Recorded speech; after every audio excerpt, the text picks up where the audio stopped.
Horizon Call of the Mountain knows what its job is: to ride the popularity of Horizon Forbidden West and spearhead Sony's new foray into virtual reality gaming, the PlayStation VR 2. It really goes for it by placing less of a focus on the expansive story of Forbidden West and much more on spectacle, often wowing with the sights it places in front of you. On that level, it's a remarkable technical showcase that lets you have a good deal of excitement when taking the handbrake off and handing you control of its exhilarating combat. It's therefore a slight shame that it often operates at a much more relaxed pace, which does allow for you to frequently take in the beauty of its world, but prevents itself from thrilling consistently from start to finish. When it does all click though and those heights are hit, a very fun time is there to be had. We haven't come this far to get struck by lightning.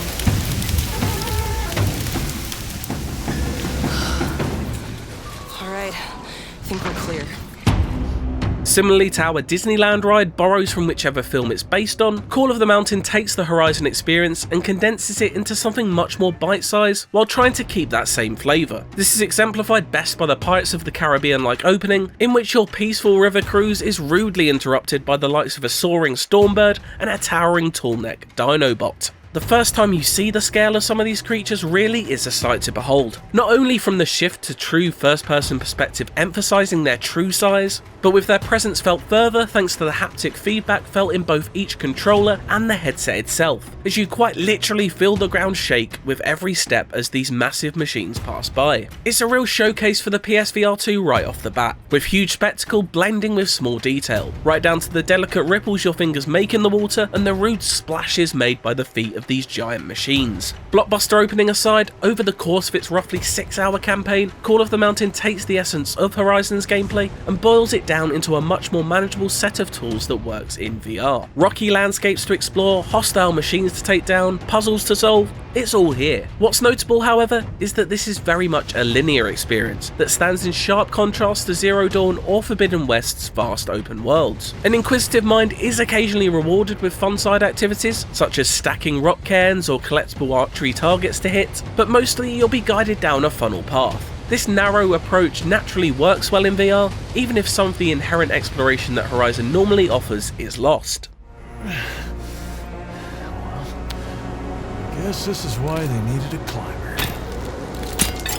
Now is the time to say that if you suffer from any level of vertigo, this may not be the game for you. I'm not too terrible with real heights, but here I did start to feel a little queasy when looking down at some of the ludicrous distances I could fall from. There are quite a few opportunities for potential plummets as well, thanks to the sheer amount of climbing you're asked to do. Climbing cliffs, climbing vines, climbing ice walls, climbing rock faces by lodging dual pickaxes into them, almost so much climbing that you may find yourself wanting to climb the walls of your house as well. Now, I wasn't naive enough to think that a game called Call of the Mountain wouldn't involve some climbing, but I was taken somewhat off guard when I found that it really is the majority of what you'll be doing here, especially in its early hours. Climbing isn't overly challenging, but honestly, reaching for handhold after handhold gets quite dull after you've scaled your third or fourth outcrop. It does get slightly more interesting once tools such as the grappling grabcaster are introduced, and the immersion of it all as the wind swirls around your ears and the excellent music swells as you reach the next peak is undeniable. Although some ascents offer slightly more excitement than others, I can honestly say I never found climbing to be consistently fun. It's frustrating then that it dominates much of what you'll be doing in Call of the Mountain, in particular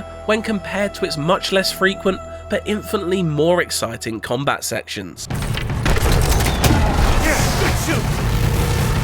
Largely taking place in mini arenas, these gladiatorial battles against all manner of unfriendly machines are often the highlight of each mission. Armed with the signature Horizon weapon of a bow and arrow, you'll quickly find yourself aiming for enemy weak points using the PSVR 2's impressive eyeball tracking tech, and then quick dodging out of the way of flying melee attacks before ducking and weaving your head out of the way of projectiles. It's a set of combat options that gradually builds over time as well, as new ammo types are introduced and your arsenal expanded. As stronger foes present themselves, naturally more firepower is needed, and with it, the levels of excitement to find increase. a thrilling fight against the colossal Thunderjaw being a particular highlight. Preparing yourself for encounters becomes increasingly more important as you build all sorts of elemental arrows in a pleasing crafting system that lets you manually attach arrowheads, explosives and flights, thus further creating a tangible connection to the world. More gratifying than crafting arrows though is of course firing them, and in this regard Call of the Mountain has really nailed it. There's a real pleasing ping to the way each arrow flies off of the bowstring,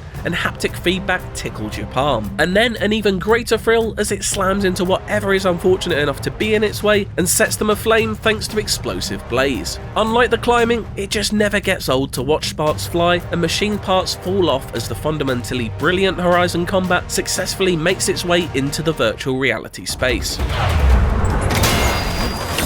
Puzzles also pop up here and there, and again serve as a welcome break from climbing. Did I mention there's a lot of climbing? The problems are sometimes fun, but never overly difficult, and once the novelty of actually physically picking up gears and slotting them into position myself wore out, there became yet another minor obstacle on the way to the next combat encounter or story moment. That story is serviceable, but one that is definitely engineered in order to facilitate big moments and fun cameos, rather than tell a layered tale itself the way the previous two Horizons have. Here you play as Reyes rather than Aloy. He's a Shadow Carja rebel who must complete a series of tasks in order to atone for his crimes. His internal monologues are mercifully limited in a smart maneuver that allows you to experience this world firsthand yourself and not be distracted by voices in your head. Naturally, things escalate as the plot thickens, and the second half of the campaign becomes much more engaging than the first, thanks to the action increasing in both quality and quantity. A personal highlight is the aforementioned Thunderjaw cat and mouse section, which conjures up memories of Jurassic Park at its rousing best. There are a few little nods scattered throughout for big Horizon fans to find a value here. Familiar faces like Aloy drop in to say hello for example, but don't necessarily come in expecting a dense new chapter in this universe's lore.